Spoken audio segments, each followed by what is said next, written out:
அனைவருக்கும் வணக்கம். தமிழ் தேசிய மக்கள் முன்னணியை பொறுத்தவரையிலே இன்றைக்கு இந்த 2025ஆம் ஆண்டு உள்ளூராட்சி சபைகளுக்கான தேர்தலுக்காக இங்கே இருக்கக்கூடிய அமைப்புகளோடு நாங்கள் ஒன்றிணைந்து இருப்பது எங்களுக்கு ஒரு மிகப்பெரிய ஒரு மெனாறுதலையும் ஒரு நம்பிக்கையும் கொடுக்கின்றது. அதுக்கு காரணம் 2009ஆம் ஆண்டு மே 18ஆம் தேதிக்கு பிறகு தமிழ் தேசிய கூட்டமைப்பாக நாங்கள் ஒன்றாக இருந்த காலத்திலே பல குழப்பங்கள் ஆரம்பிக்கப்பட்டன. விசேஷமாக கொள்கை ரீதியான பிரச்சனைகள் அண்டு உருவாகின நிலையிலே அது ஒரு கட்டம் கட்டமாக வளர்ந்து 2010ஆம் ஆண்டு அகில இலங்கை தமிழ் காங்கிரசும் அன்றைக்கு பாராளுமன்ற உறுப்பினராக இருந்த திரு செல்வராஜ கஜேந்திரன், பத்மினி சிதம்பரநாதன் போன்றவர்களோடு நாங்கள் கொள்கையோடு அன்றைக்கு இருந்த தமிழ் தேசிய கூட்டமைப்புடைய தலைமைத்துவத்தோடு இணங்க முடியாத ஒரு நிலைமை உருவாகினால வெளியேற வேண்டிய ஒரு நிலைக்கு தள்ளப்பட்டோம். அந்த வெளியேற்றம் உடைய அடிப்படை காரணம் 2009 மே 18க்கு பிற்பாடு எந்த கொள்கைக்காக தமிழ் தேசிய கூட்டமைப்பு உருவாக்கப்பட்டதோ அந்த கொள்கையில இருந்து கூட்டமைப்புடைய அன்றையான தலைமைத்துவம் உலகத்துக்கு எடுத்த ஒரு சில முடிவுகள் காரணமாக நாங்கள் வெளியேற வேண்டி வந்தோம். அதை நாங்கள் திரும்பவும் வலியுறுத்த வேண்டிய தேவையில்லை. நாங்கள் காலமாக நாங்கள் அந்த விஷயங்களை எங்களுடைய மக்களுக்கு வலியுறுத்தி வந்திருக்கின்றோம். இன்றைக்கு இந்த 2025ஆம் ஆண்டு தேர்தலில் எங்களுடைய பங்காளிகளாக இருக்கக்கூடிய மற்ற தலைவர்களும் தங்களுடைய அமைப்புகளும் அந்தந்த அவர்களுடைய அனுபவத்தில் இருந்த காரணங்களாக அவர்களுக்கு இருந்த அனுபவத்தில் அவர்களும் ஒரு சில முடிவுகளை எடுத்து இறுதியில் நாங்கள் இன்றைக்கு எந்த தமிழ் தேசிய கூட்டமைப்புடைய 2001ஆம் ஆண்டு கூட்டமைப்பு உருவாக்கப்பட்ட கொள்கைக்காக நாங்கள் அன்று ஒன்றிணைந்தோமோ அதே கொள்கைக்காக நாங்கள் இன்றைக்கு மீண்டும் உறுதியாக பயணிக்கிறதுக்குரிய ஒரு சந்தர்ப்பம் ஏற்பட்டிருக்கின்றது. அந்த வகையிலே தமிழ் தேசிய மக்கள் முன்னணி மிகுந்த மன ஆறுதலை கொண்டிருக்கின்றது. ஏனென்றால் நாங்கள் தான் முதல் கட்டமாக அந்த கொள்கை காரணமாக கூட்டமைப்பை விட்டு விலகினோம். அந்த வகையில் இன்றைக்கு அந்த கொள்கையோட உறுதியாக பயணிக்கக்கூடிய அந்தந்த அமைப்புகளிலே அவர்கள் நின்று இந்த கொள்கைக்காக பாடுபட்டு கடைசியில் நாங்கள் ஒன்றிணையக்கூடிய அந்த சந்தர்ப்பம் உருவாகி இருக்கிறது. எங்களுக்கு தமிழ் தேசிய அரசியல் அதுவும் விசேஷமாக 2024ஆம் ஆண்டு பொது தேர்தலுக்கு பிற்பாடு தமிழ் தேசிய அரசியல் உடைய இந்தியாவின் யதார்த்தத்தை பார்க்கின்ற பொழுது இந்த கூட்டு இந்தியான் காலகட்டத்தின் கட்டாய தேவை ஒரு நேர்மையான பலமான கொள்கை ரீதியாக உறுதியாக பயணிக்கக்கூடிய ஒரு கூட்டு முயற்சி தான் இன்றைக்கு அத்தியாவசியம். இதை விளங்கி கொண்டு நாங்கள் இந்த தேர்தல் முடிஞ்ச கையோடையே ஒரு சில முயற்சிகளை ஆரம்பித்திருந்தாலும் கூட துரதிர்ஷ்டவசமாக அதை தமிழரசு கட்சி திட்டமிட்டு தோற்கடித்தது. அவர்கள் அந்த முயற்சிகள் தொடர வேண்டிய தேவை இல்லை. விசேஷமாக கொள்கை ரீதியாக ஒரு இணக்கப்பாட்டை ஏற்படுத்துவதற்குரிய தேவை இப்போதைக்கு இல்லை. என்றால் ஒரு அரசியலமைப்பு பற்றி அரசாங்கம் எந்த விதமான செயல்பாடும் முன்னெடுக்கவில்லை என்ற காரணத்தை காட்டி அந்த முயற்சியை கைவிட்டார்கள். அதுக்கு பிற்பாடு நாங்கள் கதைச்சு கொண்டு இருந்த ஜனநாயக தமிழ் தேசிய கூட்டணி ஒரு புதிய கூட்டணியை எங்களோடு ஒரு வார்த்தை கூட பேசாமல் அவர்கள் தங்கட பாட்டிலே வந்து அறிவித்து அது மட்டும் இல்லாமல் வந்து இன்றைக்கு இருக்கக்கூடிய இந்த மிக மோசமான வரவு செலவு திட்டத்தை கூட ஆதரிக்கிறதுக்குரிய ஒரு நிலைமைக்கு தள்ளப்பட்டார்கள். ஆகவே அப்படிப்பட்ட ஒரு நிலையிலே வந்து இந்த பேச்சுவார்த்தைகள் நாங்கள் எந்தளவு தூரத்துக்கு விரும்பினாலும் கூட அந்த பேசுறதுக்கு நாங்கள் விரும்பின தரப்புகள் அந்த பேச்சுவார்த்தைகளை வந்து தொடர்ந்து முன்னுக்கு கொண்டு போக முடியாத ஒரு நிலைமையை உருவாக்கியிருக்கிறார்கள். ஆகவே அந்த ஒரு சூழலிலே இந்த கூட்டு வந்தது நமக்கு ஒரு மிகவும் ஆறுதலாய் கொடுக்கின்றது. ஜனநாயக தமிழரசு கட்சி திரு தவராசா அவர்களோடும் நாங்கள் பேசியிருந்தோம். அவரோடு அவர் தமிழரசு கட்சியிலிருந்து ஜனநாயக தமிழரசு கட்சியாக பிரிந்து செயல்படுவதற்கு முன்பதாகவே தமிழரசு கட்சிக்குள்ளே இருக்கின்ற பொழுதும் நாங்கள் வெளியில இருந்து முன்வைக்கிற பல விமர்சனங்களை அவரும் அங்கு இருந்து முன்வைச்சது நாங்கள் விளங்கிக் கொள்ளக்கூடியதாக இருந்த அந்த வகையிலே அவரோடையும் நாங்கள் இந்த பொது தேர்தல் முடிஞ்ச கையோடே வந்து நாங்கள் பேச்சுவார்த்தைகளை கொழும்பிலே ஆரம்பித்திருந்தோம்.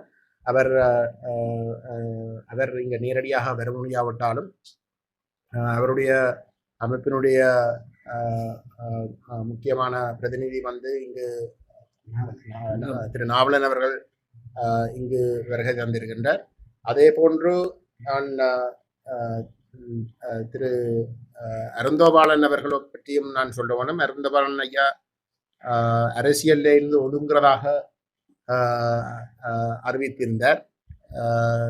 நாங்கள் 2010 கூட்டமைப்பை விட்டு விலகிற முடிவு எடுத்த உடனேயே தேடி சென்று சந்தித்த முதலாவது ஒரு முக்கியமான அரசியல் பிரமுகர் வந்து திரு அருந்தபாலன் அவர்கள் அன்றைக்கு நேரடியாக அரசியலுக்குள்ளே இறங்கவில்லை. அப்படி இருக்கவும் வந்து அவர் சில வழியிலே அரசியலுக்குள்ளே இறங்கக்கூடும் என்ற கதைகள் இருந்த ஒரு சூழலிலே அவரை தேடி சென்று நாங்கள் அவருக்கு எங்களுடைய நியாயங்களை விளங்கப்படுத்தியிருந்தோம். நான் ஏன் இதை சொல்றேன் என்றால், இன்றைக்கு இந்த பத்திரிகையாளர் மாநாட்டில் வந்து கலந்து கொள்ளுகின்ற அனைத்து மற்றது திரு ஐங்கரநேசன் அவர்களை பற்றி நான் விசேஷமாக சொல்ல தேவையில்லை.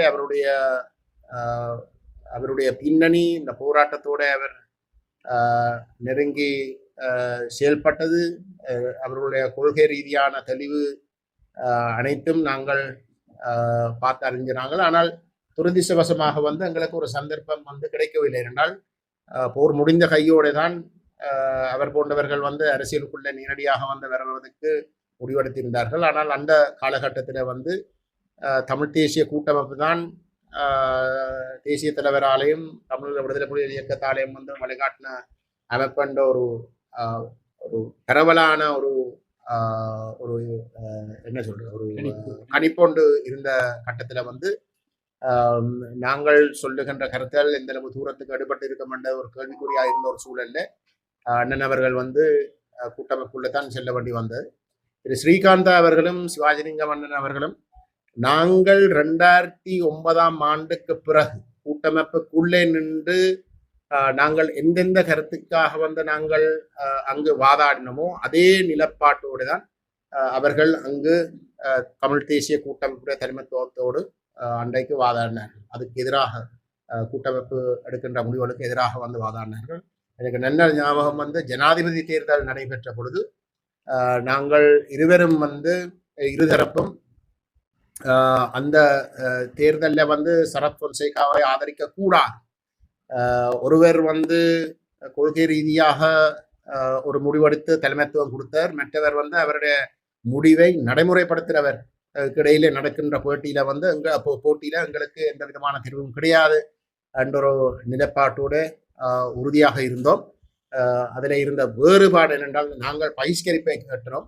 ஆனால் திரு ஸ்ரீகாந்த் ஐயாவும் சிவாஜிலிங்க மன்னனும் வந்து ஒரு வேட்பாளரை நிறுத்த வேணும் என்று கேட்டிருந்தார்கள். ஆகவே இந்த இந்த இணைவண்டது என்னை பொறுத்தவரையிலே ஒரு மிகவும் ஒரு பெரிய நம்பிக்கை கொடுக்கின்ற ஒரு இணைவாகத்தான் தமிழ் தேசிய மக்கள் முன்னணி இதை பார்க்கின்றது. அந்த வகையிலே நாங்கள் தொடர்ந்தும் இந்த புதிய ஒரு நேர்மையான கொள்கையை மையப்படுத்தின ஒரு அரசியல் கலாச்சாரத்தை முன்னெடுப்பதற்கு நம்முடைய மக்கள் இந்த தேர்தலை பயன்படுத்தி எங்களை பலப்படுத்தியே ஆக வேண்டும்.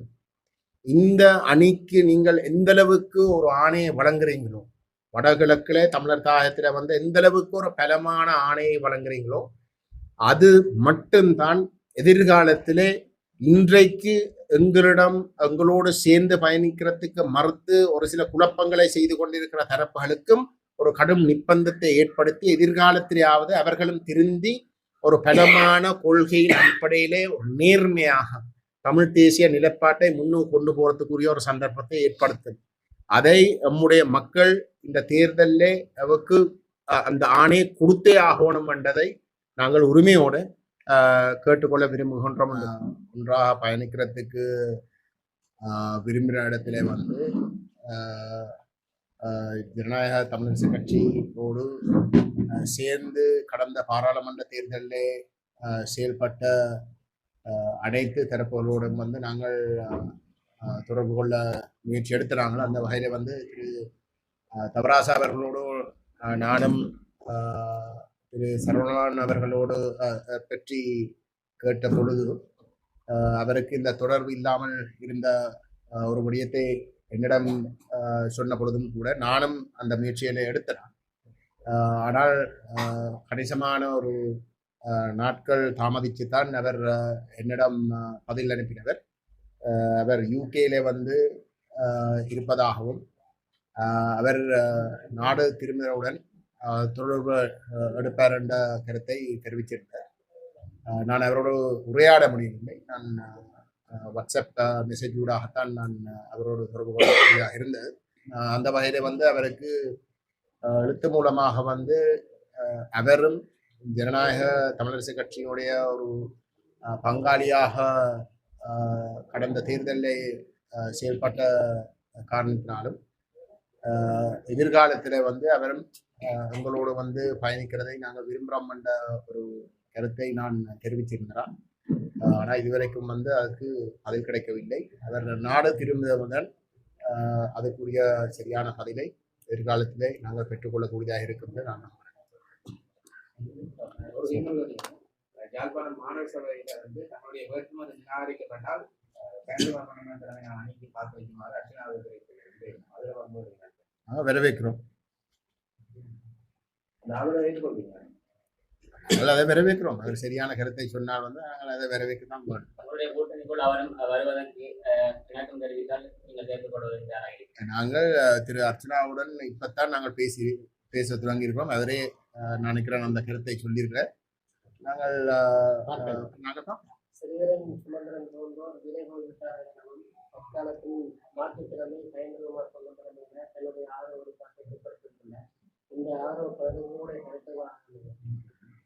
ஆதரவுக்கு நாங்கள் வரவேற்கிறோம்.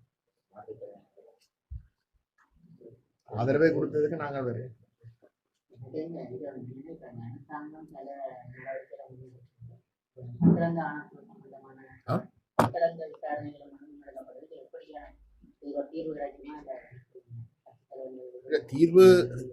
எங்களை பொறுத்தவரையில வந்து பத்தலாந்த கமிஷன்ல வந்து தீர்வு கிடைக்கிறதுக்கான வாய்ப்புகள் சில வழியில இருக்கலாம் என்றால் வந்து அதில் குறிப்பாக வந்து ரணில் விக்ரமசிங்க அவர்கள் தொடர்பாக வந்து சொல்லுகின்ற குற்றச்சாட்டுகளால் வந்து பாதிக்கப்பட்ட தரப்பு தான் இன்னைக்கு ஆட்சியில இருக்கின்றன. ஆகவே அவர்களுக்கு சில வழியில வந்து ரணில் விக்ரமசிங்க தொடர்பாக வந்து மற்றது இன்னொரு பக்கத்துல வந்து ரணில் விக்ரமசிங்க கருத்தை தான் இல்லாட்டி கொள்கையில தான் தாங்கள் முன்னெடுப்பதாக வந்து பொதுவாக வந்து எதிரணியில இருந்து அரசாங்கத்துக்கு விமர்சனங்கள் முன்வைக்கின்ற இந்த சந்தர்ப்பத்துல வந்து ரணில் விக்ரமசிங்கோட தாங்கள் இல்லை என்றதை காட்டுவதற்காக வந்து ஒரு சில நடவடிக்கையை எடுக்கிறதுக்கு சில யோசிக்க கூடும். அது வெற்றி பெறுகிறதோ முன்னுக்கு போகுதோ இல்லையோன்றதை வந்து அதுக்கு பதில் நான் சொல்ல முடியாது. நாங்கள் இருந்துதான் பார்க்கணும். ஆனால் அதுக்கு மேலதிகமாக வந்து நாங்கள் சொல்ல வேண்டியது என்னன்னா இந்த பத்தாந்த கமிஷனுக்கும் விட உலகத்தாலேயே வந்து கணிக்கப்படுகின்ற தமிழினத்துக்கு எதிராக மேற்கொள்ளப்பட்ட சர்வதேச குற்றவியல் சட்டங்களை மீறுகின்ற குற்றச்சாட்டுகள் விசாரிக்கப்பட்டே ஆக வேண்டும். அந்த வகையில வந்து அந்த விசாரணைகளை முன்னெடுப்பதற்கு வந்து இந்த அரசாங்கம் குறிப்பிட்டிருக்கின்ற காரணங்கள் அனைத்துமே வந்து இதுக்கு முதல் ஆட்சியிலே இருந்த மஹிந்த ராஜபக்ச, கோட்டாபய ராஜபக்ச, ரணில் விக்ரமசிங்க உடைய கருத்துக்களாகவே தான் இருக்கின்றன. ஆகவே அவர்கள் தேர்தல் காலத்திலே வடகிழக்கிலே தமிழ் மக்களுடைய வாக்குகளை பெறுவதற்கு வந்து தாங்கள் இனவாதத்தை நிரந்தரமாக வந்து ஒழிப்போம் என்றெல்லாம் சொன்னாலும் கூட அவர்களுடைய அந்த வார்த்தைகளை விட்டு அவர்களுடைய செயல்களை எடுத்து பார்த்தால் வந்து கடந்த காலங்களில் வந்து தாங்களே சொல்லுகின்ற இந்த இனவாத அரசாங்கங்கள் கடந்த காலங்களில் நடந்து கொண்ட இனவாத அரசாங்கங்கள் நடைபெறுகின்ற அதே போலவே தான் அவர்களும் தொடர்ந்தும் தமிழருடைய பொறுப்புக்கூறல் சம்பந்தமாகவும் தமிழருடைய இனப்பிரச்சனைக்கு தீர்வு சம்பந்தமாகவும் வேறு பெறவிடயங்கள் தங்களுடைய அமைச்சர்கள் ஊடாக வந்து நடைபெறுகின்ற எங்களுடைய கலாச்சாரங்களை அழிப்பது, எங்களுடைய அடையாளங்களை இல்லாமல் செய்கின்ற அந்த அனைத்து செயற்பாடுகளையும் வந்து தொடர்கின்றன. ஆக எங்களை பொறுத்தவரையிலே வந்து தமிழரை பொறுத்தவரையிலே இந்த கடந்த காலங்களில் நடைபெற்ற குற்றங்களை விசாரிப்பதாக இருந்தால் அது ஒரு சர்வதேச குற்றவியல் விசாரணை ஊடாக மட்டும்தான் அதை நாங்கள் எதிர்நோக்கலாம். ஜேவிபிக்கு நடைபெற்ற குற்றங்களை போன்று தமிழருக்கு நடைபெற்ற குற்றங்களை வந்து நாங்கள் ஒப்பிட்டு பார்க்க முடியாது என்பதுதான் நாங்கள் கூட்டுத்தொடர்புகளை அரசியலமைப்புடைய கூட்டுத்தொடர்புகளை அவர்கள் உங்களுடைய அந்த கூட்டுத்தொடர்பிலான முறியடித்துள்ளாத நினைத்திருக்கிறது. இந்த நிலையில அந்த நீங்கள் அழைப்பை விடுக்கவில்லை என ஜனநாயக தமிழ் தேசிய அப்படியாக இருந்தால் வந்து திரு சுரேஷ் பிரேமச்சந்திரன் வந்து அவர்களுடைய பாராளுமன்ற குழு தலைவரை வந்து நீக்குவார். ஏனென்றால் நாங்கள் திரு செல்வம் அடைக்கல்நாதன் ஜனநாயக தமிழ் தேசிய கூட்டணியுடைய பாராளுமன்ற குழு தலைவர் என்ற வகையிலே பாராளுமன்ற உறுப்பினர் என்ற வகையில வந்து அவரோட நாங்கள் பேசினோம். பகிரங்கமாக வந்து நாங்கள் சொல்லியிருந்தோம் வந்து இது வெறுமனே வந்து பாராளுமன்ற உறுப்பினர்களுடைய பேச்சுவார்த்தை அல்ல, இது அவர்கள் சார்ந்த கட்சிகள் ஓடு நடக்க வேண்டிய பேச்சுவார்த்தை. திரு ஸ்ரீதரன் அவர்களோடு பேசுகின்ற பொழுதும் கூட நாங்கள் தெளிவாக சொல்லியிருந்தோம் வந்து இது திரு ஸ்ரீதரன் அவர்களோடும் தமிழரசு கட்சியுடைய பாராளுமன்ற குழுவோட வந்து நடக்கின்ற பேச்சுவார்த்தை அல்ல, இது தமிழரசு கட்சியோட நடக்க வேண்டிய ஒரு பேச்சுவார்த்தை. ஆகவே 25ஆம் தேதி டிசம்பர் மாதம் நாங்கள் அந்த தினங்களை டிசம்பரோ ஜனவரி மாதம் நாங்கள் அந்த தினங்களை குறிப்பிட்டது வந்து கட்சிகளுடைய பிரதிநிதித்துவத்தை வந்து உள்வாங்கி பேச்சுவார்த்தை நடத்துறது. குறிப்பாக வந்து ஜனநாயக தமிழ் தேசிய கூட்டமைப்பை பொறுத்தவரையில வந்து அங்கு 5 பங்காள கட்சிகள் இருக்கின்றன. அந்த அனைத்து தரப்புகளும் பிரதிநிதித்துவப்படுத்தப்படக்கூடிய வகையிலே அந்த பேச்சுவார்த்தைகள் முன்னெடுக்கப்பட வேண்டும் என்பதை நாங்கள் பகிரங்கமாக சொல்லியிருக்கோம். இது நாங்கள் ரகசியமாக சொன்ன ஒரு விஷயம் இல்லை, நாங்கள் பகிரங்கமாக வந்து ஊடகங்களுக்கு கூட வந்து நாங்கள் சொல்லியிருக்கோம். அந்த வகையில் அந்த 25ஆம் தேதி வந்து நாங்கள் குறிப்பிட்டதை வந்து ஜனநாயக தமிழ் தேசிய கூட்டணியுடைய பங்காளி கட்சிகளுடைய பிரதிநிதித்துவத்தை வந்து அவர்கள் விரும்பின அளவு அந்த டெலிகேஷன் எந்த அளவுக்கு பெருசா இருக்கணும்ன்றதுக்கு வந்து நாங்கள் எந்த விதமான நிபந்தனை போடவில்லை. அதே அடிப்படையில தான் தமிழரசு கட்சி 7 பேர் கொண்ட குழு ஒன்றை நியமிச்சு அப்ப இந்த சுமந்திரன் செயலாளரா வந்த இடத்துல வந்து அதுல இருந்து பின்வாங்கினார். ஆனால் ஜனநாயக தமிழ் தேசிய கூட்டணி அதனுடைய பங்காளி கட்சிகளை இணைத்து இந்த பேச்சுவார்த்தையில கலந்து கொள்றதுக்காகத்தான் நாங்கள் ஆரம்பத்திலிருந்தே பேசியிருந்தோம். ஆனால் அது நடக்காமல் இருந்தால் திரு சுரேஷ் பிரேமச்சந்திரன் எங்கள் மீது குற்றச்சாட்டை விட அவரோடையே இருக்கிற அவருடைய பாராளுமன்ற உறுப்பினரோட அந்த விஷயத்தை பேசுறது தான் பொருத்தமாக. இன்றைய தினம் தமிழ் தேசிய அரசியல் பரப்பிலே ஒரு வரலாற்று முக்கியத்துவம் வாய்ந்த தினமாக எதிர்காலத்திலே கருதப்படும் என்கிற நம்பிக்கையோடு சில கருத்துக்களை எங்களுக்கு முன்னாலே உரையாற்றிய தமிழ் தேசிய மக்கள் முன்னணியின் தலைவர் தம்பி கஜேந்திரகுமார் அவர்கள் தெரிவித்த கருத்துக்களின் அடிப்படையிலும் தொடர்ந்து நான் உங்களோடு பகிர்ந்து கொள்ள விரும்புகிறேன். இது ஒரு பரந்த அரசியல் கூட்டணி, தேர்தலை மாத்திரம் கருத்தில் கொண்டு உருவாக்கப்பட்ட அரசியல் கூட்டணி அல்ல.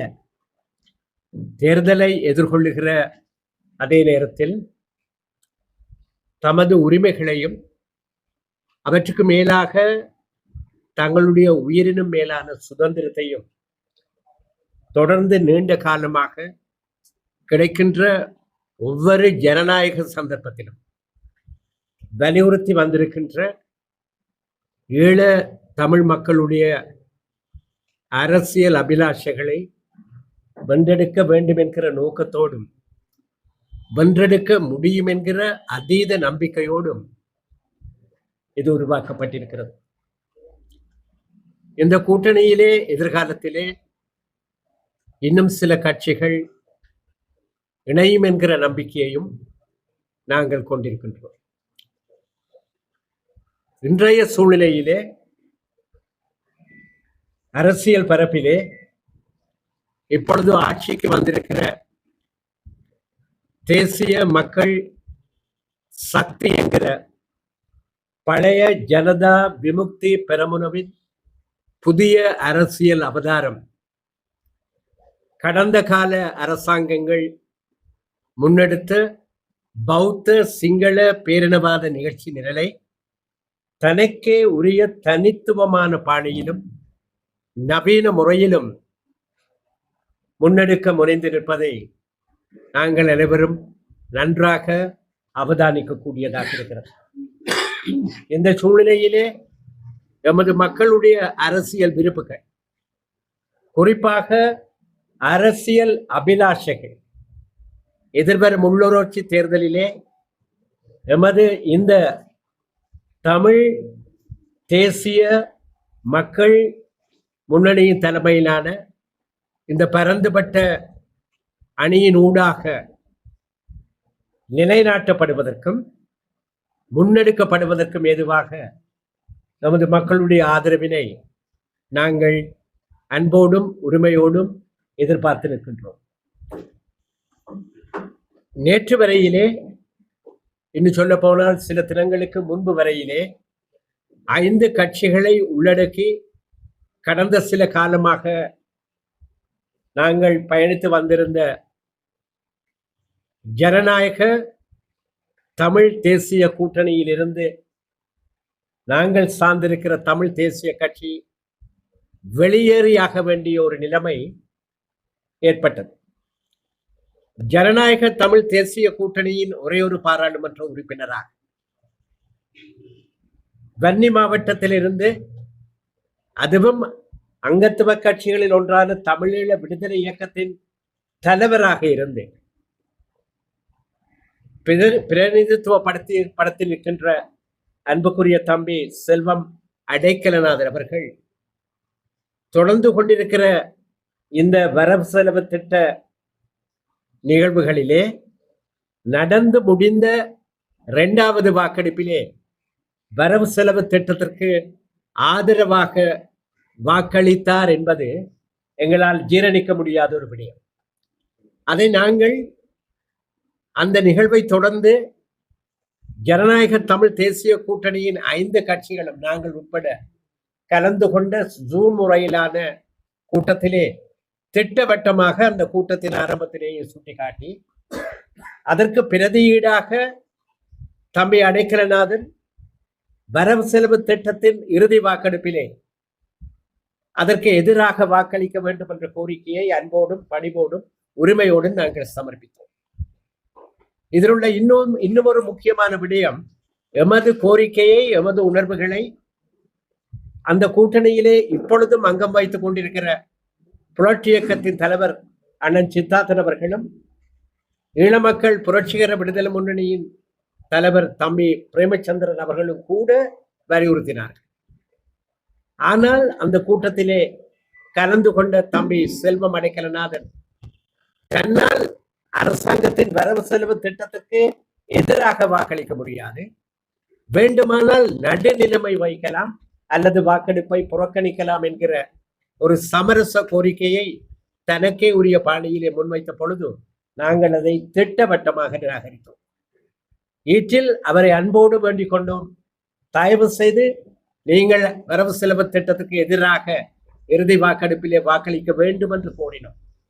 அது நிராகரிக்கப்பட்ட நிலையில்தான் இந்த வரவு செலவு திட்டம் யுத்தம் முடிவடைந்து 16 வருடங்கள் நிறைவடைகிற இந்த சூழ்நிலையிலும் கூட எங்களுடைய தாயகத்திலே லட்சக்கணக்கிலே ஸ்ரீலங்கா படைகளை நிலை நிறுத்தி நிற்கிற சிங்கள பௌத்த பேரினவாத நிகழ்ச்சி நிலை நிறுத்துவதற்கு ஏதுவாக அதற்கான நிதியை பாராளுமன்றத்தினூடான அங்கீகாரத்தின் வழியாக கொடுத்து நிற்கிற இந்த வரவு செலவு திட்டத்திற்கு எங்களுடைய பாராளுமன்ற உறுப்பினர் எதிர்த்து வாக்களிக்க முடியவில்லை என்றால் அந்த கூட்டணியிலே எங்களுக்கிடம் இருக்க முடியாது என்கிற நிலைப்பாட்டுக்கு நாங்கள் வந்தோம். எங்களை போன்ற கருத்துக்களை கொண்டிருந்தாலும் இப்பொழுதும் கூட அண்ணன் சித்தார்த்தன் அவர்களும் தம்பி சுரேஷ் பிரேமச்சந்திரன் அவர்களும் நான் நம்புகிறேன் தேர்தலுக்கு பிறகாவது இந்த கூட்டணி தொடர்பிலே ஜனநாயக தமிழ் தேசிய கூட்டணி தொடர்பிலே ஒரு திட்டவட்டமான நிலைப்பாட்டிற்கு வரவேண்டியதற்கான இன்னும் ஒரு காரணத்தை இந்த தேர்தல் முடிவுகள் வழங்கும் என்று நான் நம்புகிறேன். ஆகவேதான் இந்த சந்தர்ப்பத்திலே நாங்கள் அனைவரும் ஒன்றாக இணைந்திருக்கிறோம். இந்த இணைவு ஒன்றும் செயற்கையானது அல்ல. கடந்த பாராளுமன்ற தேர்தலிலே டான் தொலைக்காட்சியினுடைய நேர்காணலிலே தேர்தலுக்கு சில தினங்களுக்கு முன்னர் நான் கலந்து கொண்டிருந்த பொழுது ஒரு கட்டத்திலே எங்களுக்கு வாக்களிக்கவில்லையே, 5 கட்சிகளை கொண்ட ஜனநாயக தமிழ் தேசிய கூட்டணிக்கு நீங்கள் வாக்களிக்கவில்லையெனில் தமிழ் தேசிய மக்கள் முன்னணிக்கு வாக்களியுங்கள் என்பதை நான் பகிரங்கமாக தயக்கம் எதுவும் என்று கூறியிருந்தேன். அதற்கு பல அழுத்தமான காரணங்கள் இருந்தன. நாங்கள் அவ்வப்போது தமிழ் தேசிய மக்கள் முன்னணியின் நேர்மையான, உறுதியான, உண்மையான நிலைப்பாட்டை பகிரங்கமாக அங்கீகரிக்கவோ அதை திட்டவட்டமாக தெரிவிக்கவோ தவறியதில்லை. இந்த சூழ்நிலையைத்தான் வரவு செல்வ திட்டத்தின் மீதான வாக்கெடுப்பிலே ஜனநாயக தமிழ் தேசிய கூட்டணியின் ஒரே ஒரு பாராளுமன்ற உறுப்பினரும் அதில் அங்கம் வகிக்கும் டெலோ இயக்கத்தின் தலைவருமான தம்பி செல்வம் அடைக்கலநாதன் அவர்கள் வெளிப்படுத்தி இருக்கிற பௌத்த சிங்கள பேரினவாதத்துடனான இந்த சமரச அரசியல் நாங்கள் எங்கே இருக்க வேண்டுமோ அந்த இடத்திற்கு கொண்டு வந்திருக்கிறார். நான் உறுதியாக சொல்லுகிறேன், என்னுடைய நீண்டகால அரசியல் அனுபவத்தை வைத்து சொல்கிறேன், இது எமது மக்களுக்கான கடைசி நம்பிக்கை. எங்கள் வாழ்விலே நிச்சயமாக எமது மக்கள் தங்கள் சொந்த தாயகத்திலே தமது சுய நிர்ணய உரிமையின் அடிப்படையிலே சுயாட்சி ரீதியில் தங்கள் அரசை நிறுவுவதற்கு ஏதுவான அரசியல் தலைமத்துவத்தை கொடுப்பதற்கான ஒரு இளைஞர் படை, நடுத்தர வயது கொண்ட அரசியல் தலைவர்களின் அணியை இந்த கூட்டணி கொண்டிருக்கிறது. இதில் உள்ள அரசியல் பிரமுகர்கள், தலைவர்கள் உங்களுக்கு பரிச்சயமானவர்கள், எங்களுக்கு பரிச்சயமானவர்கள். அவர்களில் பலருடன் நாங்கள் தமிழ் தேசிய மக்கள் முன்னணியின் தலைவர் மதிப்புக்குரிய தம்பி கஜேந்திரகுமார் அவர்கள் குறிப்பிட்டது போல பல வருடங்களுக்கு முன்னர் 2001ஆம் ஆண்டிலிருந்து நாங்கள் அனைவரும் ஒன்றாக இணைந்து செயலாற்றியிருக்கிறோம். அரசியலில் ஏற்பட்ட சில மாற்றங்கள் காலப்போக்கிலே எங்களை வெவ்வேறு திசைகளிலே தள்ளிவிட்டிருந்தாலும் கூட மீண்டும் நாங்கள் அனைவரும் ஒன்றாக இணைந்திருக்கிறோம். இது தேர்தலுக்கான கூட்டு அல்ல. தேர்தல்கள் வரும் போகும், ஆனால் தேர்தல்களை நாங்கள் புறக்கணிக்க முடியாது. தேர்தல்கள் எமது மக்களின் அரசியல் விருப்பை, உணர்வுகளை, நிலைப்பாட்டை வெளிப்படையாக நாங்கள் நிறுவுவதற்கு கிடைக்கிற சந்தர்ப்பத்தை எங்களுக்கு தருகிறது. அந்த அடிப்படையிலே இந்த உள்ளூராட்சி தேர்தலிலே தமிழ் தேசிய மக்கள் முன்னணியின் சார்பிலே அதன் சின்னத்தின் கீழே ஒரு பரந்துபட்ட அணியின் வேட்பாளர்களாக நிறுத்தப்பட்டிருக்கும் சுயமரியாதை கொண்ட தமிழ் சகோதர சகோதரிகளுக்கு எங்கள் தமிழர் தாயகத்திலே மன்னாரிலிருந்து அம்பாறை வரையிலே பறந்து விரிந்து கிடக்கிற தமிழ் ஈழத்திலே நடக்கிற வாக்கெடுப்பிலே எமது மக்கள் அமோகமாக வாக்களிப்பதன் ஊடாக தமது அரசியல் நிலைப்பாட்டை மீண்டும் ஒரு முறை எந்தவித சந்தேகம் எழக்கூடிய விதத்தை உடைத்தறிந்து நிறுவார்கள் என்கிற நம்பிக்கையோடு அதற்கான அழைப்பையும் நாங்கள் பகிரங்கமாக விடுகிறோம். இது ஒரு நீண்ட பயணம். இந்த நீண்ட பயணத்தின் இறுதி கட்டத்திலே நாங்கள் இருப்பதாக நாங்கள் நம்புகிறோம். முடியும் என்றால் அது முடியும். நமது மக்களின் உரிமைகளை நிலைநாட்ட முடியும் என்றால் எமது தேசிய இனத்தின் அடிமை சங்கிலியை அடித்து உடைத்து நொறுக்க முடியும் என்று நாங்கள் நம்பினார். அது முடியும். அந்த வழியில் தான் எமது மக்களை ஓரணி திரட்டி இளம் தலைவர்களை, நடுத்தர வயது கொண்ட தலைவர்களை, நம்பிக்கை, நாணயம், உண்மை, நேர்மை கொண்ட தலைவர்களை முன்னணி பிரமுகர்களாக கொண்டிருக்கிற இந்த அரசியல் அணிக்கு ஆதரவு வழங்க நாங்கள் முன் வந்திருக்கிறோம். இந்த ஆதரவு தொடரும். எந்த சந்தர்ப்பத்திலும் எந்த நிலைமையிலும் எங்களுக்கு இருக்கிற ஒரே தெரிவு ஒன்றுதான். ஒன்றில் இந்த முன்னணியோடு, இந்த கூட்டணியோடு சேர்ந்து பயணிக்க முடியவில்லை எனில் அரசியலை விட்டு ஒதுங்குவது என்கிற நிலைமை ஏற்பட மாட்டாது, ஏற்படக்கூடாது. நாங்கள் ஒன்றாக பயணித்து இந்த அணியின் தலைமைக்கு, இந்த அணியின் செயல் வீரர்களின் பாரிய செயற்பாடுகளுக்கு துணையாக, பலமாக எங்களால் இயன்ற வரையிலே செயற்பட முடியும், செயற்படுவோம் என்று கூறி பௌத்த சிங்கள பேரினவாதத்தின் கோரப்பற்களை பிடுங்கி எறிவதற்கு தமிழ் இனம் குறிப்பாக கடந்த காலத்திலே தங்கள் சுயமரியாதையை, சுதந்திரத்தை நிலைநாட்டுவதற்காக லட்சக்கணக்கிலே தங்கள் உயிர்களை இழந்து விட்டிருக்கிற இளம் சிட்டுக்களை உறவுகளாக கொண்டிருக்கிற நமது மக்கள் உறுதியாக நிற்பார்களாக இருந்தார் அது சாதிக்கப்பட்டே தீரும் என்கிற நம்பிக்கையை வெளிப்படுத்தி இந்த தேர்தலை நாங்கள் வெற்றிகரமாக எதிர்கொள்வதற்கும் அதனை தொடர்ந்து திட்டவட்டமான தெளிவான அரசியல் நிகழ்ச்சி நிரல் ஒன்றின் அடிப்படையிலே உள்நாட்டிலும் வெளிநாட்டிலும் கிடைக்கும் அனைத்து சந்தர்ப்பங்களை பயன்படுத்துவதற்கும், இன்னும் சொல்ல போனால் தமிழ் மக்கள் கோரி நிற்கிற யுத்த குற்றங்கள் தொடர்பான பாரிய பகிரங்க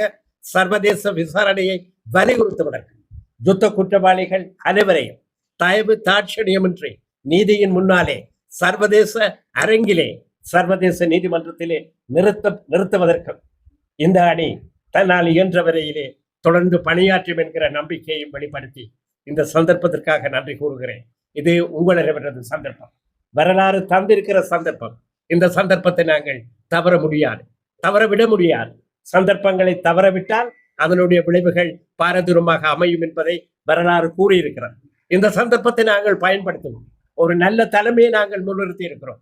இந்த தலைமை நிச்சயமாக நேர்மையாக செயல்படும். கல்லறிய முடியாத ஒரு தலைமையை இந்த அணி கொண்டிருக்கிறது.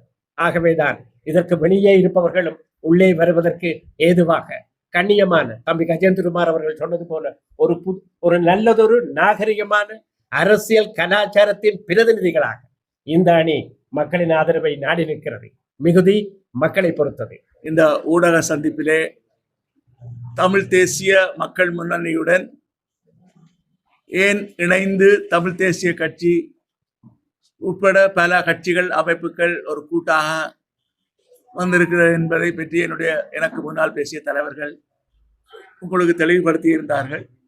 இன்றைக்கு இந்த புதிய ஜனாதிபதி தேர்தலை தொடர்ந்து, பாராளுமன்ற தேர்தலை தொடர்ந்து ஒரு விஸ்வரூபமாக வடக்கு கிழக்கை சூறாவளி அல்லது சுனாமி வந்தது போல இந்த தேசிய மக்கள் சக்தி ஆக்கிரமிப்பதற்கு கங்கணம் கட்டி நிற்கிறது.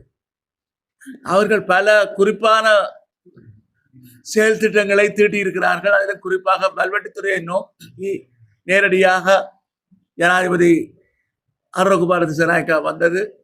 ஒவ்வொரு நாளும் ரோடு அளக்கின்றோம், அது அளக்கின்றோம் என்று அங்கே கூட்டங்களை போட்டு அமைச்சர்கள், ஆளுநர்களை எல்லாம் கொண்டு வந்து நடக்கின்ற காரணத்தால் எங்களுடைய கட்சியைச் சேர்ந்த பலருடைய வேண்டுகோளை ஏற்று நேரடியாக நான் வேலுத்துறை நகர சபையினுடைய தலைவர் வேட்பாளராக களமிறங்கி இருக்கின்றேன். தேசிய மக்கள் சக்தியை வெற்றி பெற விடாமல் தடுப்பதற்காக என்னுடைய சுயநலத்தை பொருட்படுத்தாமல் நான் இறங்கி இருக்கின்றேன். நான் வீடு வீடாக சென்று ஆதரவு திரட்டி நிச்சயமாக தேசிய மக்கள் சக்தியை மிகப்பெரிய அளவிலே விரட்டி அடிப்பதற்கு, வடக்கு கிழக்கிலிருந்து விரட்டி அடிப்பதுதான் எங்களுக்கு சரியாக இருக்கும். அவர்கள் இல்லாவிட்டால் அரைகுறை திட்டது ஒன்றை எங்கள் மீது திணிக்கின்ற முயற்சி நடைபெற இருக்கின்றது. அது முறியடிப்பதற்கு நாங்கள் தமிழ் தேசிய மக்கள் முன்னணியுடன் ஏனைய கட்சிகளுடன் இணைந்து நாங்கள் தொடர்ந்து செயலாற்றுவோம். இது தேர்தலுக்கான கூட்டு அல்ல, இது ஒரு இறுக்கமான எங்களுடைய இன விடுதலையை வென்றெடுப்பதற்கு சர்வதேச ரீதியாக புலம்பெயர் இருக்கக்கூடியவர்களும் நாங்களும் அனைவரும் இணைந்து பயணிக்கக்கூடிய ஒரு நிலைமையை உருவாக்க வேண்டும் என்பதிலே நாங்கள் உறுதியாக இருக்கின்றோம். ஆகவே அந்த உறுதிப்பாட்டுக்கு மக்கள் ஆதரவை நாங்கள் நாடி நிற்கின்றோம். நாங்கள் நிச்சயமாக எங்களுடைய இறுதி மூச்சு இருக்கும் வரை இன விடுதலையை நோக்கி பயணிப்போம். அது வெற்றி பெறும் என்ற நம்பிக்கை எங்களுக்கு இருக்கிறது. தமிழர்களின் தாகம், தமிழீழ தாயம். உள்ளூராட்சி தேர்தலில் தமிழ் தேசிய பசுமை இயக்கம் தமிழ் தேசிய மக்கள் முன்னணியுடன் இணைந்து பணியாற்றுவது என்று சொல்லி தீர்மானம் எடுத்திருக்கின்றது.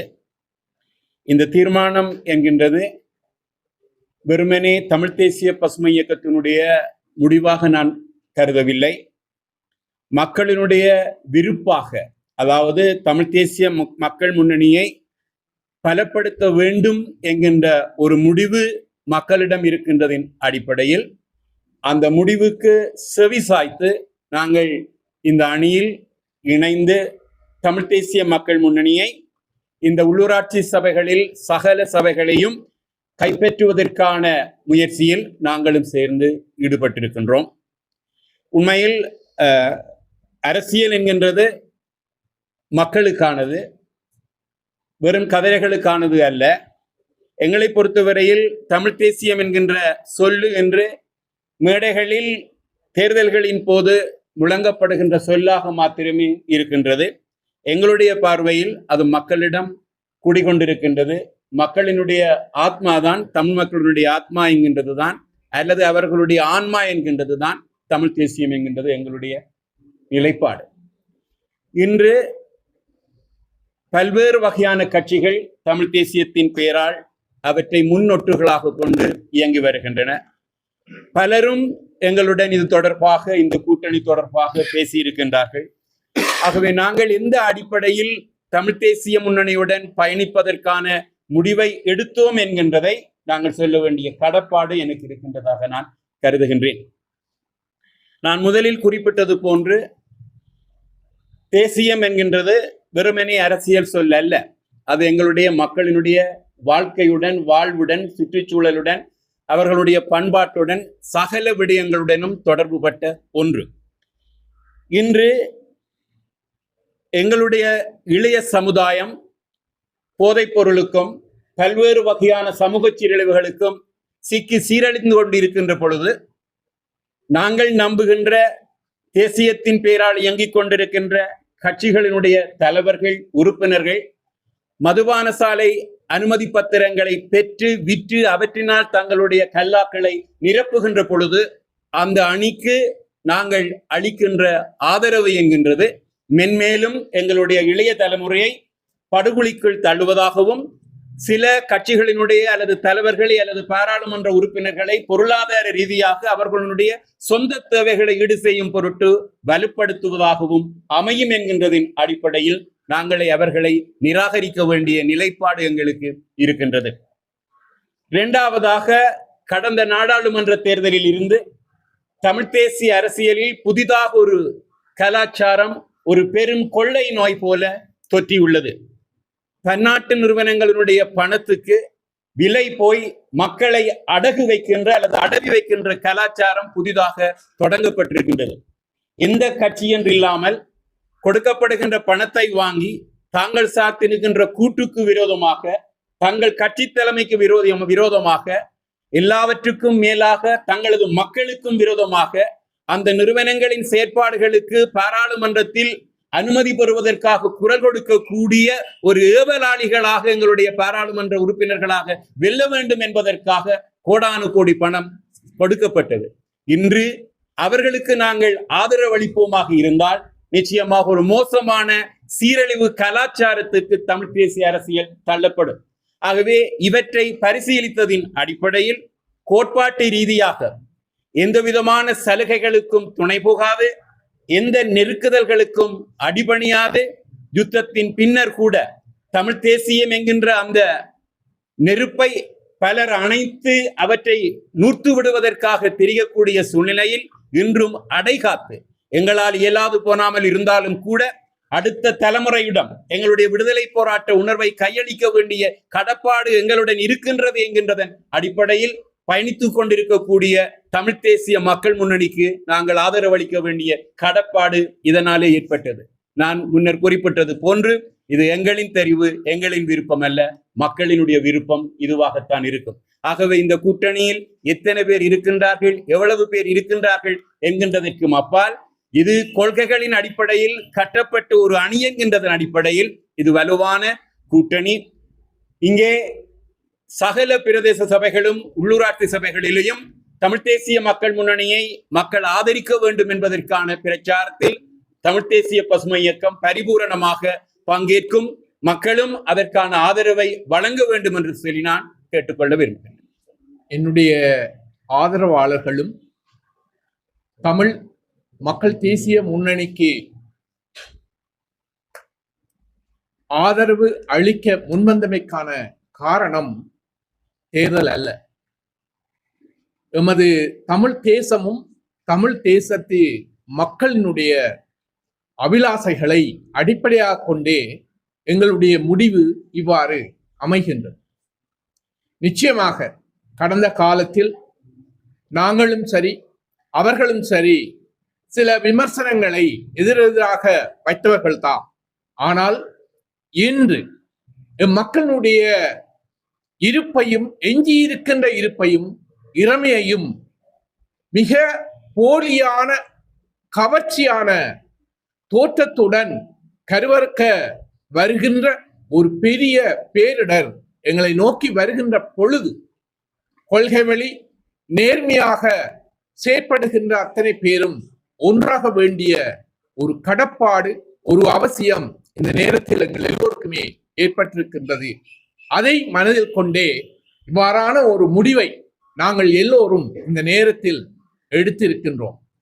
இப்பொழுது எங்களுடைய இருப்பை கருவறுப்பதற்காக வாழேந்திய சிங்கம் அல்ல, பால் தருகின்ற பசு போல மிகவும் ஒரு போலி முகத்துடன் எங்கள் இருப்பை கருவறுக்க வருகின்ற இந்த எதிர் சக்தியினை நாங்கள் பலமுடன் அணை போட்டு தடுக்க வேண்டும் என்று சொன்னால் நிச்சயமாக இப்பொழுது இருக்கக்கூடிய கட்சிகள் தலைமைகளில் மிக உறுதியாகவும் நேர்மையாகவும் இருக்கின்ற திரு கஜேந்திரகுமார் பொன்னமலம் அவர்களின் பின்னால் நாங்கள் எல்லோரும் அணிதிரள வேண்டிய ஒரு கட்டாயம், ஒரு அவசியம் தமிழ் மக்கள் அனைவருக்கும் இருக்கின்றது என்பதுதான் யதார்த்தமான உண்மையாகும். அவ்வாறான ஒரு நிலையிலேயே நாங்கள் இந்த நேரத்தில் எல்லோருடனும் இணைந்து இங்கே இருக்கக்கூடிய அத்தனை அரசியல் அமைப்புகள் தலைவர்களுடன் இணைந்து இந்த தேர்தலை எதிர்கொள்வது மட்டுமல்ல, எதிர்காலத்தில் அதற்கு அப்பால் ஒரு பலமான இன்னும் பலமான ஒரு கூட்டமைப்பை உருவாக்கி எங்கள் மக்களுடைய அபிலாசைகளை, அரசியல் அபிலாசைகளை நாங்கள் அடைய வேண்டிய ஒரு தேவை இருக்கின்றது. அதற்கு இந்த தேர்தலில் மக்கள் ஒரு நல்ல ஆணையை இந்த அணிக்கு வழங்க வேண்டும். அதன் ஊடாக வெளியில் இருக்கக்கூடிய கொள்கையுடன் பயணிக்கக்கூடியவர்கள் எல்லோரும் எதிர்காலத்தில் எங்களுடன் வந்து இணைந்து மேலும் பலத்தை கூட்டி எங்களுடைய அரசியல் உரிமைகளை உச்சமாக பெறுவதற்கு இந்த இடம் ஒரு அடிப்படையான அத்திவாரமான இடமாக இருக்கின்றது என்பதை நாங்கள் எல்லோரும் உணர்ந்து கொள்ள வேண்டும். அந்த அடிப்படையில் தான் நிச்சயமாக நாங்கள் இந்த தமிழ் மக்கள் தேசிய முன்னணியை வலுவூட்ட வேண்டிய ஒரு கட்டாயம் இந்த நேரத்தில் ஏற்பட்டிருக்கின்றது. அதற்கு இந்த தேர்தல் எங்களுக்கு ஒரு வாய்ப்பாக இருக்கின்றது. அந்த வகையில் மக்கள் எல்லோரும் இந்த கூட்டமைப்பில் இருக்கக்கூடிய அத்தனை தலைவர்களுடைய வேண்டுகோளை ஏற்று நிச்சயமாக இந்த தேர்தலில் நமக்கு கூடுதலான ஆதரவை தந்து எதிர்கால தூர நோக்கிலான எங்களுடைய பாதையை நல்ல முறையில் அத்திவாரமிட்டு நடப்பதற்கு ஆவண செய்ய வேண்டும் என்று இந்த இடத்தில் நான் உங்களை கேட்டுக்கொள்கின்றேன். வணக்கம். நான் ஜனநாயக தமிழரசு கட்சியின் ஒரு பிரமுகராக இங்கே கலந்து கொண்டிருக்கின்றேன்.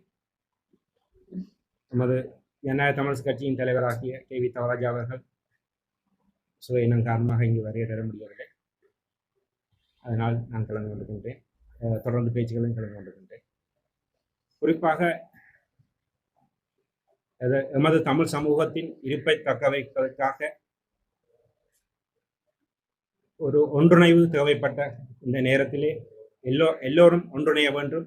அதிலும் குறிப்பாக தமிழ் தேசியத்தின் பால் பயணிக்கின்ற எல்லா தலைவர்களையும் ஒன்றிணைக்க வேண்டும் என்ற அடிப்படையில் அந்த தமிழ் தேசியத்தின் பால் பயணிக்கின்ற தமிழ் தேசிய மக்கள் முன்னணி உடன் நாங்கள் எல்லோரும் ஒன்றிணைந்துள்ளோம். அதிலும் ஒரு தொடர்ந்து கொள்கையோடு பயணித்துக் கொண்டிருக்கின்ற தடம் பெறாத ஒரு தலைவராக மதிப்புக்குரிய கௌரவர் கஜேந்திரகுமார் பொன்னம்பலம் அவர்கள் உடன் பயணிப்பதற்கு மிகவும் சம்மதத்துடனும் மக்களுடைய ஒரு விருப்பமாகவும் இருப்பதால் அதனை தெரிவு செய்து இந்த தமிழ் தேசிய மக்கள் முன்னணியுடன் பயணிக்கின்றோம். இன்று சிங்கள பேரினவாதத்தின் ஒற்றர்களால் எவ்வாறு தமிழ் தேசிய கூட்டமைப்பு அளிக்கப்பட்டதோ அதே போன்று தமிழரசு கட்சியும் தாய் கட்சியாக தமிழரசு கட்சியும் அளிக்கப்பட்டு வந்து கொண்டிருக்கின்றது. அதன் அடிப்படையிலே ஜனநாயகமற்ற கொள்கையற்ற தமிழரசு கட்சியில் தொடர்ந்து பயணிப்பது என்பது சாத்தியமற்றது, பொருத்தமற்றது என்ற அடிப்படையில் சென்ற பாராளுமன்ற தேர்தலும் அண்மித்த காலத்தில் கே வி தவராசா அவர்களுடைய ஜனாதிபதி சட்டத்தரணி கே வி தவராசா அவருடைய தலைமையில் நாங்கள் பல இளைஞர்கள் வெளியேறினோம். அதே போன்று வடக்கு கிழக்கு சார்ந்து தமிழரசு கட்சியிலிருந்து வெளியேறிய பல முக்கியஸ்தர்களை ஒன்றிணைக்கும் முகமாகவே இந்த ஜனநாயக தமிழரசு கட்சி உருவாக்கப்பட்டது. எனவே அவர்களை எல்லோரையும் ஒன்றிணைத்து ஜனநாயக தமிழ் தேசிய கூட்டமைப்பு ஒரு பேச்சுவார்த்தை நடத்தியிருந்த பொழுது பல கட்சிகளை ஒன்றிணைத்து அதில் மதிப்புக்குரிய சிரேஷ்ட சட்டத்தரணி ஸ்ரீகாந்தா ஐயா அவர்களுடைய ஆலோசனை அடிப்படையில் நான் அது எமது ஜனநாயக தமிழரசு கட்சியும் கலந்து கொண்டது. ஆனால் அங்கு பல கட்சிகள் புறக்கணிக்கப்பட்டிருந்தது. குறிப்பாக நான் அதில் முன்வைத்திருந்தேன் தமிழ் தேசிய மக்கள் முன்னணியை ஏன் அழைக்கவில்லை என்று, குறிப்பாக கஜேந்திரகுமார் அவர்களை ஏன் அழைக்கவில்லை என்று சொல்லி அவர்கள் அதுக்கு பல பொருத்தமற்ற கருத்துக்களை சொல்லியிருந்தார்கள். அதே போன்று அங்கு நாங்கள் தமிழ் இனத்துக்கும் பல துரோகங்களை செய்த கட்சிகள் அங்கு ஒன்றிணைக்க முடியாது, அவ்வாறு இருந்தால் நாங்கள் வெளியேறுவோம் என்று கூறிய பொழுதும் சில கட்சிகளை உள்வாங்கியிருந்தார்கள். இன்னும் சில கட்சிகளை பேச்சுவார்த்தைக்கு அழைக்க முன் வந்தார்கள். எனவே அதிலிருந்து நாங்கள் வெளியேற ஒரு பேச்சுவார்த்தை நிமித்தம் தான் அங்கே கலந்து கொண்டிருந்தோம். அது பொருத்தமற்ற ஒரு கொள்கை நிலைப்பாட்டில் இருக்கும் ஜனநாயக தமிழ் தேசிய கூட்டமைப்பில் தொடர்ந்து பயணிப்பது பொருத்தமற்ற என்பதை பல கட்சிகள் விலகியிருந்தன. அதில் நாங்களும் விலகியிருந்தோம். எனவே தற்பொழுதைய தமிழ் தேசியத்தின் பால் பயணிக்கின்ற தமிழ் தேசிய மக்கள் முன்னணியுடன், குறிப்பாக இலங்கை தமிழ் காங்கிரசுடன் நாங்கள் தொடர்ந்து நமது தமிழ் மக்களின் சமூகத்தின் இருப்பையும் எதிர்கால அரசியலையும் தீர்வையும் கருத்தில் கொண்டு தொடர்ந்து பயணிக்க வேண்டிய ஒரு நிலைப்பாடாகவும் நமது கட்சியும் சக கட்சி தலைவர்களும் எல்லோரும் தொடர்ந்து பயணிப்பார்கள் என்ற அடிப்படையிலேயே கொள்கையின் அடிப்படையில் இங்கே இணைந்துள்ளோம். அதே போன்று தற்பொழுதைய சூழ்நிலையில் இந்த உள்ளூராட்சி தேர்தல் என்பது மிகவும் ஒரு சிட்டு அரசாங்கம், எமது கிராமத்தில் அமைய வேண்டிய ஒரு சிறிய ஒரு உள்ளூராட்சி ஒரு கட்டமைப்பு.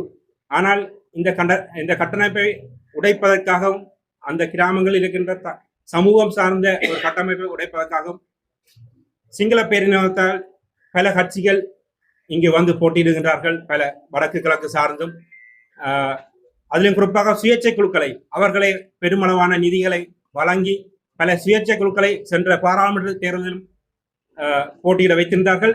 இன்றும் பல சுயேட்சை குழுக்களை நீங்கள் யாழ் மாவட்ட அரசாங்க அதிபர் நிலையில் பார்த்திருந்தால் பல மக்களுக்கு தெரியாத பல முகங்கள் கூட பல சுயேட்சை குழுக்களை உருவாக்கி இந்த மக்களை குழப்பமடைய செய்கின்ற ஒரு நிலையை உருவாக்கி இருக்கின்றது. எனவே இதை எல்லாம் உணர்ந்து சிங்கள பேரினவாதத்தை எமது வடக்கு கிழக்கில் இல்லாமல் ஒழிக்க வேண்டும். தொடர்ந்து எமது தமிழ் தேசியத்தின் பால் எமது தமிழ் தேசிய கட்சிகளை எமது மக்கள் ஆதரிப்பார்கள், அதற்கான ஆணையை வழங்குவார்கள் என்று கேட்டுக்கொண்டு இந்த தமிழ் தேசிய மக்கள் முன்னணியுடன் எமது ஜனாதிபதி சட்டத்தரணி கே வி தவராசா அவர்களுடைய ஆலோசனையில் தொடர்ந்து பயணிப்போம். அதே போன்று சென்ற பாராளுமன்ற தேர்தலில் பல கட்சிகளுக்கு தமிழ் கட்சிகளுக்கான ஒரு மக்கள் ஆணையை வழங்கியிருந்தார்கள். நீங்கள் எவ்வாறு ஒற்றுமையாக வேண்டும், இந்த ஒற்றுமை எமது தமிழ் கட்சிகளில் இல்லை என்றால் தாங்கள் வேறு தெரிவுகளை செய்ய வேண்டிய நிலைப்பாடு இருக்கின்றது என்று கூறியிருந்தார்கள். எனவே அதன் அடிப்படையில் எல்லோரும் ஒன்றிணைந்திருக்கின்றோம். இன்னும் வெளியிருக்கும் தமிழ் தேசியத்தோடு இருக்கின்ற பல கட்சிகளும் ஒன்றிணைய வேண்டும், இந்த கூட்டமைப்பில் ஒன்றிணைய வேண்டும் என்று கேட்டுக்கொண்டு நமக்கு இந்த சந்தர்ப்பத்தை வழங்கிய எல்லோருக்கும் நன்றியை தெரிவித்து விடைபெறுகிறேன். நன்றி, வணக்கம். ஜனநாயக காங்கிரஸ் கட்சியில முன்னாள் பாராளுமன்ற உறுப்பினர் சரவணன் தொடர்ந்து பேசுறாங்க. முன்னாள் பாராளுமன்ற உறுப்பினர் சரவணன் அவர்கள் லண்டனுக்கு சென்றிருக்கின்றார்.